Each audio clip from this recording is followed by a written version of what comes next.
وبالبطن وارزقنا سبحانه وتعالى وارزقنا به وسير في دمه والشرب أين بقى وشر من شره أي ويدرع به صلى الله عليه وسلم إلينا وإلى أهلنا وإلى أولادنا وإلى ذوينا وإلى دارنا وإلى ما يولينا وأن يملأ قلوبنا بأنوار الإيمان واليقين والمعرفة وأن يجعلنا سبحانه وتعالى بمن ارتضاهم الله لقول بشرفهم وبحقه فكله لبنيه له المعدات المخالصة وإن كنا الأصوات وإسلا سر والنجوى ويحققنا بحقق التقوى ويسر صلى الله عليه وسلم وفي أمته وأن يجعلنا سبحانه وتعالى وأهلنا وأولادنا وأسلافنا قرة العين واجعلنا من عسل الناس بذكر وذكر سيدنا النبي المصطفى محمد صلى الله عليه وسلم من عسل الناس وبيقول بعدنا على هذا النبي المصطفى ومن عسل الناس وبحبيب وبهذا النبي المصطفى ويجعلنا من عسل الناس وبعنايته وعنايته هذا الحبيب المصطفى ويجعلنا من عسل الناس وبرضاه وهذا الحبيب المصطفى صلى الله عليه وسلم وسلم ظاهرا وباطنا في كل شعب وعالم في الدنيا والبرزة وفي الآخرة ويجمعنا في الفردوس الأعلى وهو راض عنا ويجعلنا سبحانه وتعالى سبحانه العدل والفوفر والانتماء من الدنيا والاجتماع به في البرزة وفي الاجتماع وفي ذل العرش والاجتماع به على الحوض والمرود والاجتماع به عند المرود على صراطه والاجتماع به عند دخول الجنة مع النبي صلى الله عليه وسلم آمين. وأن الله يسلك قلوبنا وقوالبنا وظواهرنا وباطننا وشرورنا كلها ويدفعنا شروره كلها ويعلي درجات كل صالحين من محمد وجميع صالحين ويعيد علينا وأعيد النبيين والمرسلين ولكل منهم والتابعين بسل ويجزيهم عنا خير الجزاء ويجمعنا بهم في مستقر رحمته وهو راض عنا من غير سابق ولا عذاب ولا عذاب ولا فتنه ولا حساب يا رب الدنيا تلقي واشف البلايا وعن جميع المسلمين في ظواهر والخفايا ويعبنا الله على مزايا ويهلكنا ويلهكنا بخيار السرايا ويسلل لنا كل شيء شأن ظاهر وباطن في الدار ويختم لنا بأكمل الحسنى في خير اللطف وعافية وعلى ما وأسلافنا صالحون وعلى ما وينويه صالحون وعلى من أحاط به علم ربنا الله رب الرحمن الرحيم من سنة النية لنا والعمة أجمعين وإلى حضرة المصطفى محمد عبد الله صلى الله عليه وآله وسلم بسر وبنور بركة الفاتحة. بسم الله الرحمن الرحيم الحمد لله رب العالمين الرحمن الرحيم مالك يوم الدين إياك نعبد وإياك نستعين صراط المستقيم صراط الذين أنعمت عليهم غير الضالين آمين رب اغفر لي ولدي آمين. بسم الله الرحمن الرحيم استغفر الله العظيم لي ولوالدي ولسائر الحقوق الواجبة عليها ولجميع المسلمين والمسلمات والمؤمنين والمؤمنات الأحياء منهم والأموات أستغفر الله العظيم والدي والأصحاب الحقوق الواجبة عليها ولجميع المسلمين والمسلمات والمؤمنين والمؤمنات الأحياء منهم والأموات أستغفر الله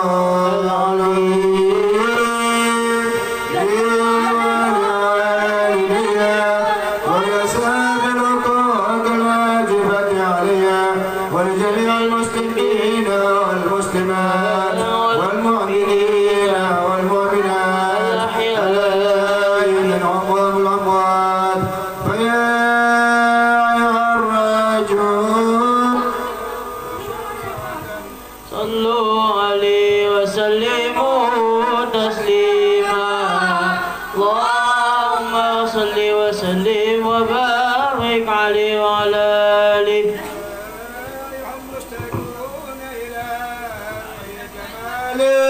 صلوا عليه وسلموا تسليما اللهم صل وسلم وبارك عليه وعلى آله ومن يخطر بسأله يقظة ومناما صلوا عليه وسلموا تسليما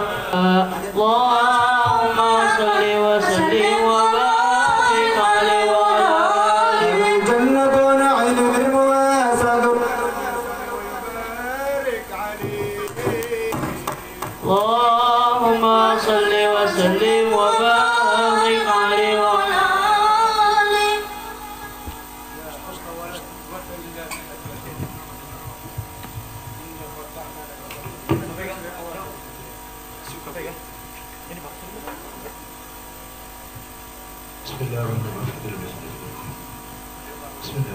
يا ربي صل على محمد يا ربي صل عليه وسلم.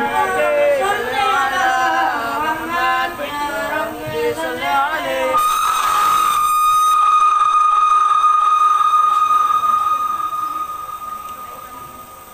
يا ربي صل على محمد حبيبك الشافع المشفع. يا ربي صل على محمد يا ربي صل عليه وسلم. يا ربي صل على محمد أعلى الورى رتبة وارفع. يا ربي صل على محمد يا صلى الله عليه وسلم. صل على محمد أجمل برايا جاحا وأوسع. يا ربي صل على محمد يا ربي صل عليه وسلم. يا ربي صل على محمد وأسلك بنا ربي خير ما يا ربي صل على محمد يا ربي صل عليه وسلم. يا ربي صل على محمد وعافنا واشفي كل موجع. يا ربي صل على محمد يا ربي صل عليه وسلم. ربي صل على محمد واسلل القلب واعفو وانفع. يا ربي صل على محمد يا ربي صل عليه وسلم. يا ربي صل على محمد وكف المعاني واصرفه الرداع. يا ربي صل على محمد يا ربي صل عليه وسلم. يا ربي صل على محمد لهل في حسنك الممنع. يا ربي صل على محمد يا ربي صل عليه وسلم. يا ربي صل على محمد ربي ارضى عنا رضاك الارفع. يا ربي صل على محمد يا ربي صل عليه وسلم. ربي صل على محمد واجعل لنا في الجنان مجمع. يا ربي صل على محمد يا ربي صل عليه وسلم. يا ربي صل على محمد واجعل لنا في الجنان مجمع. يا ربي صل على محمد يا ربي صل عليه وسلم. يا ربي صل على محمد رافق بنا خير خلقك اجمع. يا ربي صل على محمد يا ربي صل عليه وسلم. يا ربي صل على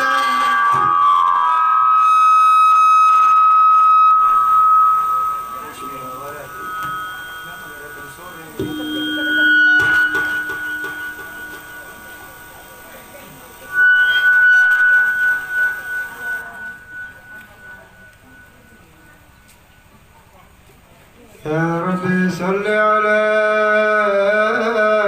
محمد يا ربي صل عليه وسلم. صل على محمد يا ربي صل عليه وسلم. اللهم صل وسلم وبارك عليه وعلى آله.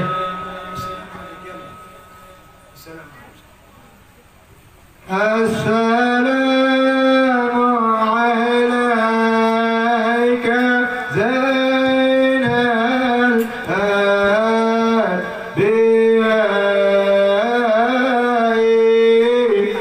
السلام عليك. السلام عليك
السلام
اللهم صل وسلم وبارك عليه وعلى آله. اللهم صل وسلم وبارك عليه وعلى آله. بسم الله الرحمن الرحيم. إنا فتحنا لك فتحا مبينا ليغفر لك الله ما تقدم من ذنبك وما تأخر ويتم نعمته عليك ويهديك صراطا مستقيما وينصرك الله نصرا عزيزا قد جاءكم رسول من أنفسكم عزيز عليه ما عنتم حريص عليكم بالمؤمنين رؤوف رحيم. وإن تولوا فقل حسبي الله لا إله إلا هو عليه توكلت وهو رب العرش العظيم. إن الله وملائكته يصلون على النبي يا أيها الذين آمنوا صلوا عليه وسلموا تسليما.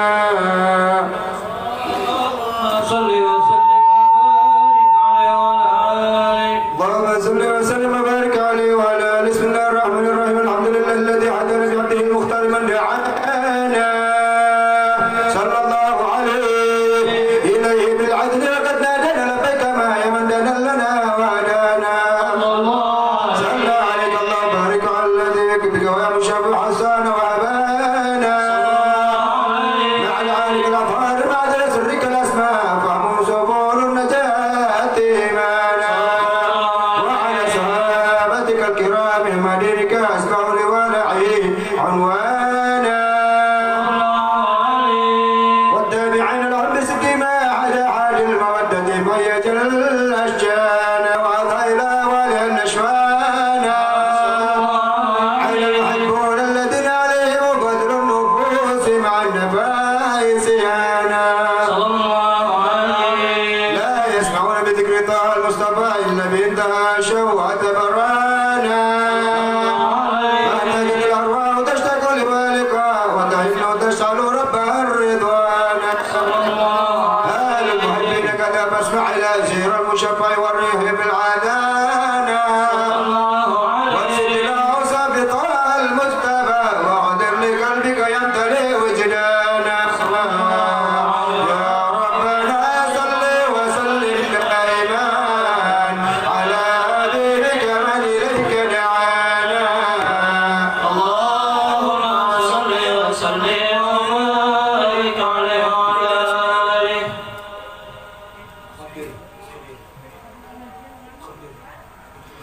يا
وسلم وبارك عليه وعلى آله. نبأنا الله فقال جاءكم نور فسبحان الذي أنبانا والنور طاعة من نبي في ذكره عظم به منانا. هو رحمة المولى تعمل قوله فليفرحوا وقدوا به فرحانا. واستمسكا بالعروة الوثقى ومتعصما بحبل الله منعا شانا.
يا سيدي يا رسول الله خذ بيدي فلي سواك ولا أروي على أهدي وأنه الهدى في كل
صل وسلم وبارك عليه وعلى آله.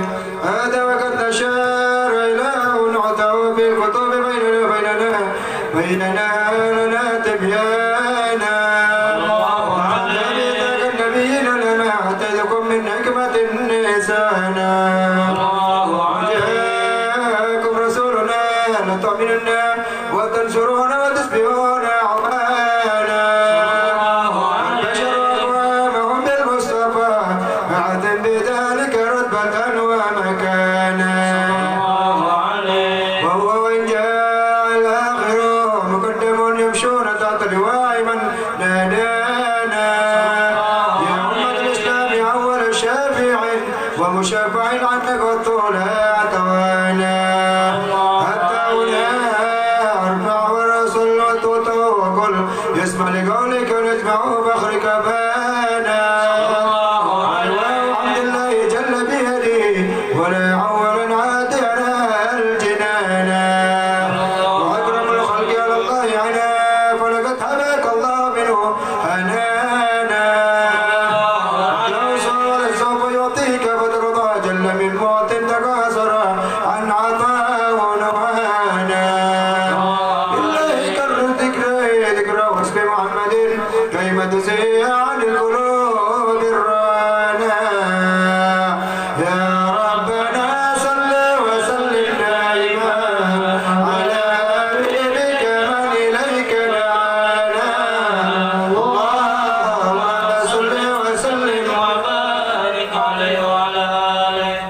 لما أدنى وقت البروز لأحمد عن إذن من ما شاء وقد كان. أنا لدني ربنا من رتب الدعاء من نال الإله مكانا. من مال للمختار عبد الله بن عبد المطلب زرع البرهان. وكان يكبر طور طه وجهه وسرى إلى العبد المسؤول عيانا. الكريم الشعب من عبد مناف بن كسر كان. والده يدعى كيما شانه لتنعزف بذلك شانا. وعرفت أصول المصطفى حتى ترى بسلسلة أصوله أدنانا. وهناك كيف أعلم بربعه لإسماعيل كان للعبيد بعوانا.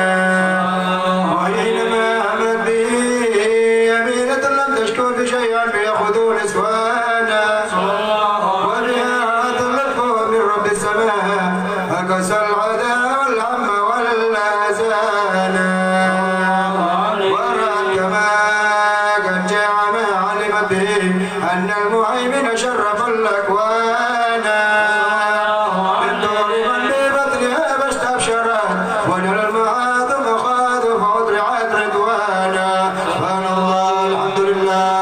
لا إله إلا الله الله أكبر سبحان الله الحمد لله لا إله إلا الله الله أكبر سبحان الله الحمد لله لا إله إلا الله الله أكبر لا إله إلا الله الله أكبر. كل ذي نعبد عبد خلق ورضا نفسه وزنة عرشه ومداد كلماته. وتجلت الأنوار من كل الجهات جهات فوق ميلاد المشفعيانا. وغير البدر أبرز شمس الهدى صار الحبيب مكرما ومسانا. صلى الله على محمد صلى الله عليه وسلم. صلى الله على صل وسلم أشرق البدر علينا مرحبا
بسم الله الرحمن الرحيم الحمد لله رب العالمين اللهم صل وسلم على سيدنا اللهم صل وسلم على سيدنا محمد وعلى سيدنا محمد في الاول والاخرين وصل وسلم على سيدنا محمد في النبيين والمرسلين وصل وسلم على سيدنا محمد في كل وقت وآل وصل وسلم على سيدنا محمد في الملأ الأعلى إلى يوم الدين وصل وسلم على سيدنا محمد وعلى آله وصحبه وبارك وسلم أجمعين ولقد أشرت جنات من عصابه طهي القلوب ضحية الأشياء والله قد أثنى عليه فما يساوي القول منا أو يكون ثنانا لكنه بل في سرائر قد دعا لمن صمد ربنا وهدانا وإذ امتززنا بالمودة هاهنا نرفع أيدي الفقرنا ورجانا للواحد الأحد العلي لنا متوسلنا بمن إليه دعانا مختاره وحبيبه وسفيه زين الوجود به لا وأبانا يا ربنا يا ربنا يا ربنا بالمصطفى اقبلنا جب دعوانا أنت لنا يا ذخرنا في هذه الدنيا وفي أخرانا أسلم لنا الأهوال واغفر ذنبنا ولا تأخذ ربنا خطانا واسلك بنا في نهج طه المصطفى ثبت على قدم العدي بخطانا أرنا بفضل منك طلعت أحمد في بعجة